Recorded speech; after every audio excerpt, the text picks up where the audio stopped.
Governor Michelle Lujan Grisham wants to make 2- and 4-year state colleges and universities free. The governor announced this week what she calls the Opportunity Scholarship Plan. It's a last dollar scholarship, meaning it kicks in after federal aid programs. But the governor says it'll guarantee classes for some 55,000 students a year from now. A year from now, Sophie, the price tag, $25 to $35 million. Is it sustainable? How does that back of the envelope number hit you? We'll get to the bigger idea here, but does the number finances... the number feels a little bit low to me, okay. and I guess it's low in part in my mind because if it's as successful as the governor would like it to be, and as our state would probably like it to be, if that's something that goes forward, then I would expect the number to increase pretty quickly. There, at the same time, we need something that we can use as our calling card with the rest of the country that's a part of our economic development package. We've been talking for a long time, not just in the state, but nationally about how education prepares people for the economy. There's, I think, a very interesting conversation about trade school versus four-year universities, and the plan does contemplate completion funds as well. It's not really the right term. That sounds like I'm working in economic development, but funding for two-year colleges as well. So, I mean, I think that I think you on Facebook joked about it being a moonshot, and in many ways, I think it is. If it's successful, it will be expensive, and if it's not successful, it will certainly be a great disappointment. Value versus cost. You know what I mean? That's what we're kind of talking about here. Because when you think about it, in one generation, we could be lousy with college graduates around here, and that would change everything. Because once you get through that process, you're not the same person, right? You have demands for your life, for your family, for your, you want to start a business. Everything would change at that point. So why not?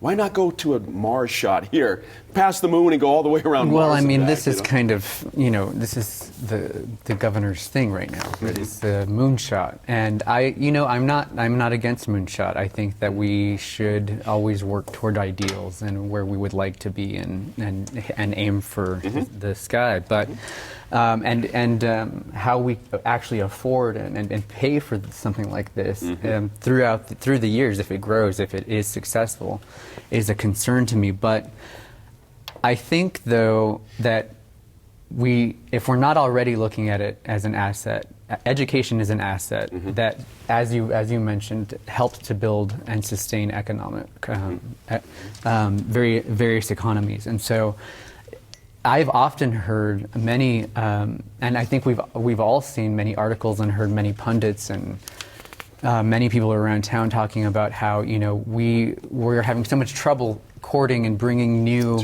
and large business to New Mexico. That's right. And but part of the problem is that we simply don't have the talent. Now we may have a shot at developing some of that talent, and I think that's a long game approach, and it may be a moonshot, but a long game moonshot approach to me is better than nothing. And I am of the opinion that we don't want perfect to be the enemy of the good.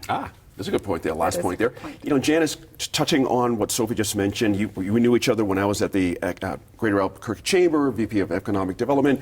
You can ask any economic developer here, what do they hear endlessly when they hear no in New Mexico? It's that, as far as they can see, is a flat line to the horizon.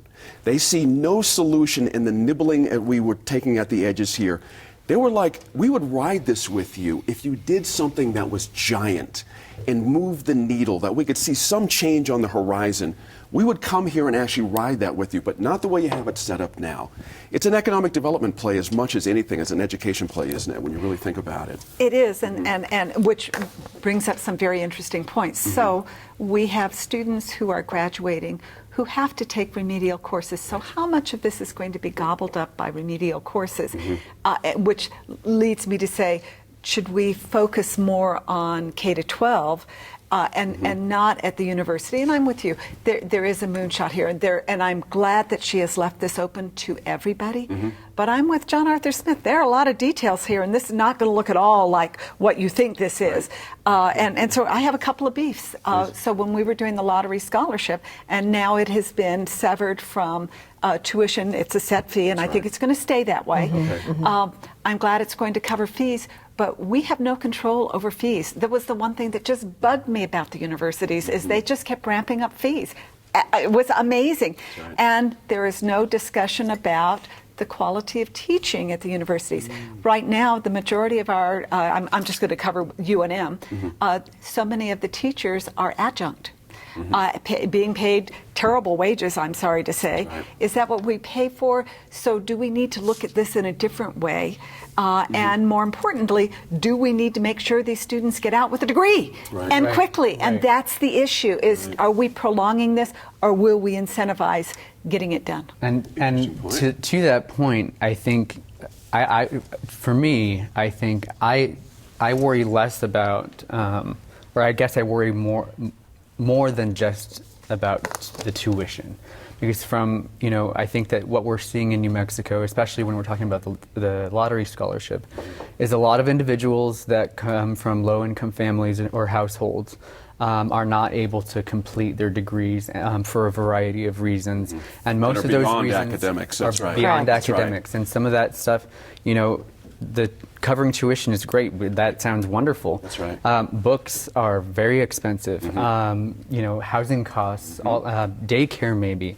There are a lot of other things that I think that we also need to be looking at. How about getting the lab when you need it? That's a It, point there, too. it extends costs. It's outrageous. Dan, the legislature is going to have to do it. We've just had Joan Arthur Smith's name invoked here. What's your sense of how this is going to be discussed? Well, I mean, And I think it's going to be discussed in an interesting manner. I mean, we're talking about pre-K for X amount of tens of millions. We're talking about this now. I mean, I can just envision that first meeting with the governor that's going to say, well, you want a buffet, but you want every type of food represented. So you're going to have to kind of narrow what it is you're doing. The other problem we've got in New Mexico with these types of programs that we have to be very careful of. When Gary Johnson tried to dial back Medicaid and he got sued, and the court said once you create an entitlement program, you can't do away with the entitlement program. It's an interesting to see how they word this, right? Can they say, and then does it become a bait and switch, right? Do you get a kid in school, and a year from now he's in school doing great, everything's going well, and now we don't have the money? So I mean, there's just a lot. Look, Let me throw something else out at you, which is interesting to me as well, guys. In that, we are old enough, some of us here, to remember back in the late 70s when California had their free school system. If you moved into the state, well, what happened? You had a bit of a land rush there.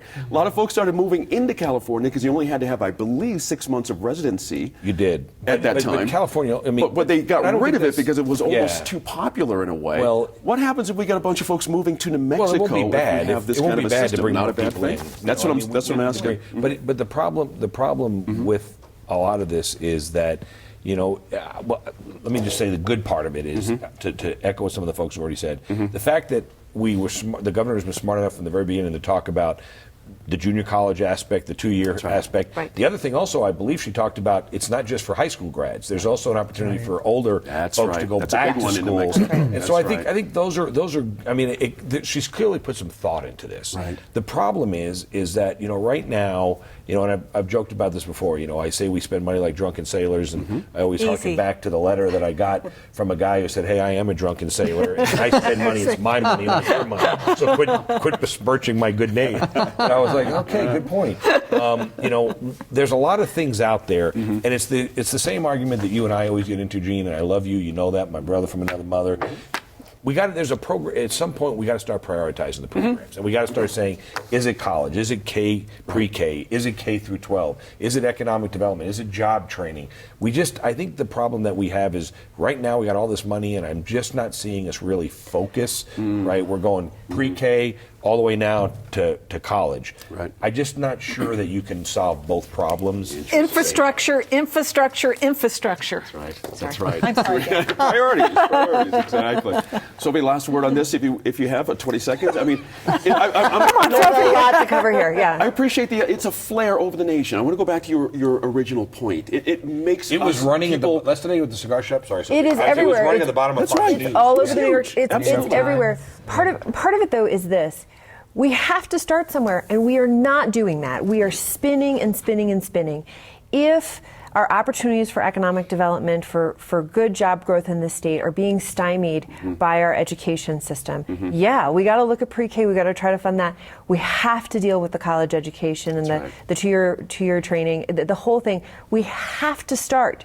And we have been talking about these issues for way too long. We've known what's being reflected to us is the problem. We've known, and so I have to give kudos to the governor and her staff for taking a shot at this and trying to move us forward. It's going to be They an clearly put interesting thought into session. it. Yeah. Say again?